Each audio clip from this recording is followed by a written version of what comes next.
Salam anak-anak sekalian, selamat bergabung dalam video pembelajaran mata pelajaran sejarah Indonesia. Untuk video kali ini berbicara mengenai deklarasi Juanda. Ini masih merupakan materi kompetensi dasar 3.8 tentang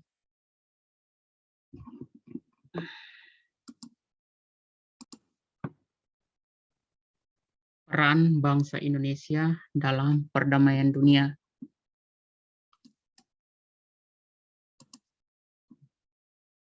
Nah, cakupan materi dalam video pembelajaran kali ini, yang pertama, latar belakang deklarasi Juanda. Yang kedua, tujuan deklarasi Juanda. Yang ketiga, isi deklarasi Juanda. Yang keempat, peran Indonesia dalam deklarasi Juanda.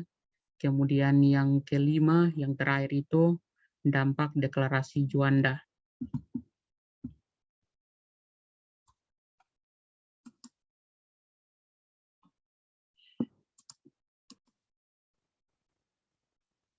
Nah, deklarasi Juanda itu adalah deklarasi yang dicetuskan oleh Indonesia melalui Perdana Menteri Juanda pada 13 Desember 1957.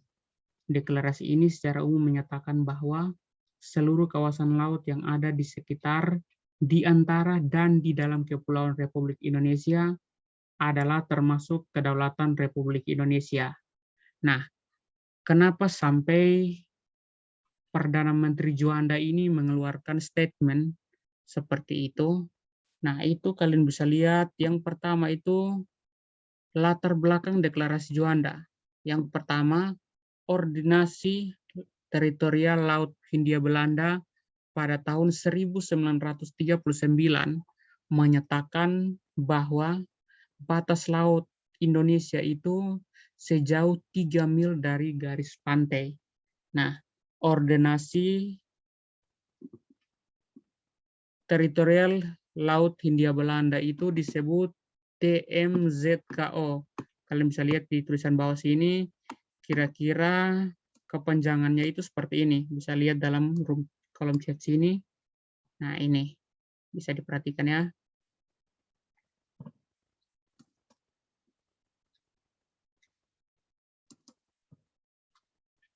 Nah, jadi kalian perhatikan di peta samping sini. Jadi dari peta sini kalian bisa perhatikan wilayah Sumatera, Jawa, Kalimantan, dan Sulawesi. Di dalam sini adalah laut. Nah, dalam sini inilah yang merupakan laut dari Indonesia. Sementara di luar sini antara laut Kalimantan dan Sumatera, Kalimantan dan Jawa, Kalimantan dan Sulawesi, ini merupakan lautan atau perairan internasional, jadi bebas dilalui oleh kapal manapun dari negara manapun juga. Nah, itu menurut Ordonasi Teritorial Laut Hindia Belanda tahun 1939. Nah, poin kedua, antara Kepulauan Indonesia dan perairan internasional, antara Kepulauan Indonesia adalah perairan internasional yang dapat dilalui oleh semua negara.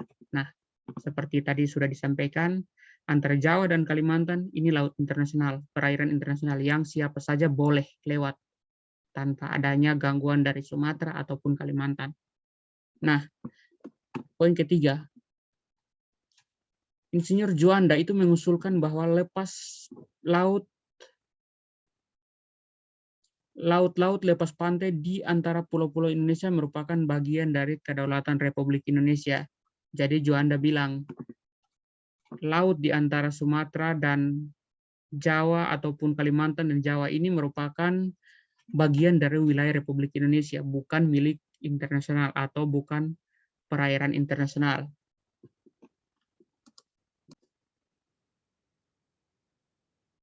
Ya, jadi mudah-mudahan dilihat ketika lihat peta ini bisa dipahami. Nanti sebentar akan disajikan perbedaan sebelum dan sesudah deklarasi Juanda itu dideklarasikan.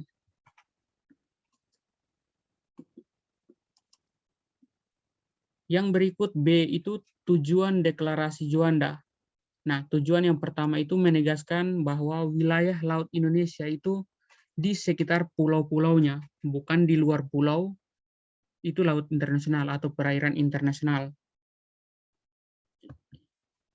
Jadi kembali lagi kalian perhatikan, jadi untuk menurut Ordonasi Teritorial Laut Hindia Belanda, laut milik Indonesia itu hanya sejauh 3 mil dari garis pantai. Jadi hanya dalam sini saja. Dalam sini, dalam sini, dalam sini. Lepas dari itu, laut internasional semua. Lanjut ya. Nah, tujuan yang kedua, Indonesia ini merupakan archipelago state atau negara kepulauan dengan prinsipnya memiliki hak atas laut-laut yang ada di sekitarnya. Jadi punya hak atas laut antara Kalimantan dan Jawa. Itu punya hak karena merupakan negara kepulauan di mana seluruh pulau-pulau di Indonesia itu dipisahkan oleh laut. Yang ketiga, mencegah konflik akibat adanya laut internasional di wilayah atau di antara wilayah-wilayahnya. Jadi mencegah konflik, contohnya konflik antara negara A dan negara B di antara Sumatera dan Kalimantan, itu dicegah. Karena kalau perairan internasional di antara dua pulau atau ya dua pulau besar yang notabene adalah negara Republik Indonesia, itu bisa mengancam kedaulatan Republik Indonesia itu sendiri. Kemudian yang berikut, yang keempat itu mewujudkan bentuk wilayah negara kesatuan Republik Indonesia yang utuh dan bulat. Jadi bukan lagi dipisahkan oleh laut-laut internasional tadi itu.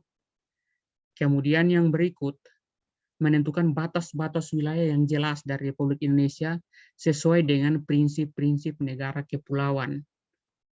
Nah, yang berikut, yang terakhir itu adalah mengatur lalu lintas pelayaran yang damai, serta pada saat yang sama dapat menjamin keutuhan dan keamanan Republik Indonesia.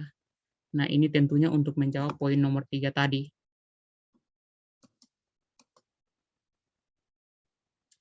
Nah, yang berikut C, isi deklarasi Juanda. Yang pertama, bahwa Indonesia merupakan sebuah negara kepulauan yang memiliki corak tersendiri. Yang kedua, bahwa sejak dahulu kala Kepulauan Nusantara ini merupakan satu kesatuan yang tidak dapat dipisahkan. Jadi tidak bisa dipisahkan oleh perairan internasional seperti tadi itu. Yang ketiga, ketentuan Ordonasi tahun 1939 yang dianut sebelumnya dapat memecah belah kesatuan dan kedaulatan Republik Indonesia.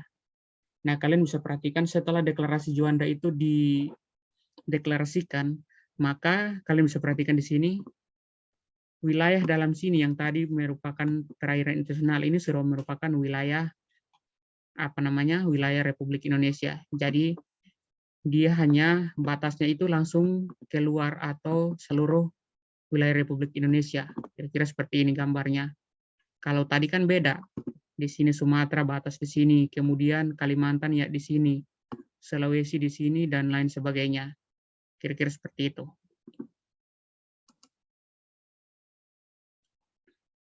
Nah, bagaimana peran Indonesia dalam deklarasi Juanda?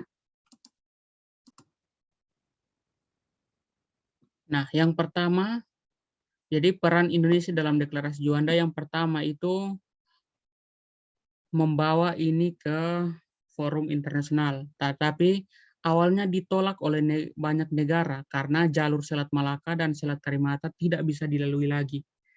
Jadi kalian bisa ingat kembali tadi itu ketika antara Pulau Sumatera dan Pulau Kalimantan dipisahkan laut internasional, maka negara mana saja boleh melalui Selat Malaka dengan bebas. Nah, ketika sudah ada deklarasi Juanda, maka itu tidak bisa dilalui oleh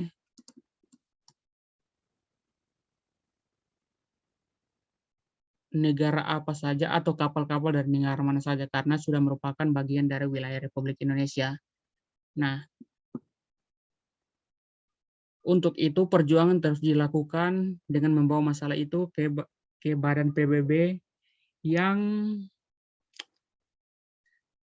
mengurus masalah kelautan. Nah, kalian bisa perhatikan logonya di samping sini. Ini yang Badan PBB urus wilayah untuk laut-laut itu. Kemudian akhirnya deklarasi itu diterima di dunia internasional pada tahun 1945 1982 dengan ditetapkannya Konvensi Laut Hukum ketiga.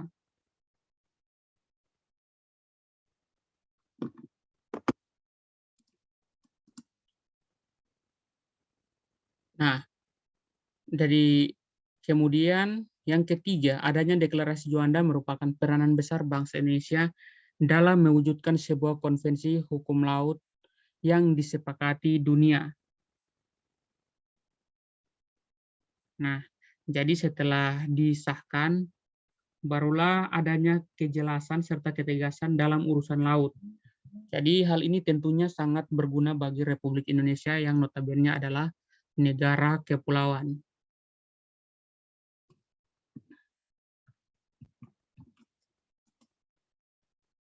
Oke, yang berikut, yang terakhir adalah dampak Deklarasi Juanda. Nah, yang pertama, luas wilayah bertambah kurang lebih 2,5 atau 2,5 kali lipat. Nah, dari yang semula 2.027.087 km persegi, kemudian menjadi 5.193.250 km persegi. Jadi wilayah Indonesia itu semakin bertambah luas. Nah, kemudian yang berikut, Indonesia juga berhak atas lautan lepas yang berisi sumber daya sekaligus jalur dagang yang strategis.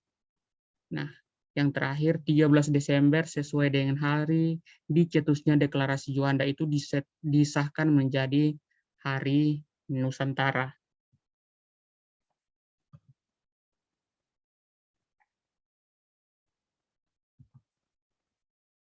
Baik, demikianlah penjelasan singkat mengenai Deklarasi Juanda. Nah, kalian bisa perhatikan untuk Juanda Kartawijaya atau orang yang mencetuskan Deklarasi Juanda itu terdapat pada pecahan uang 50.000.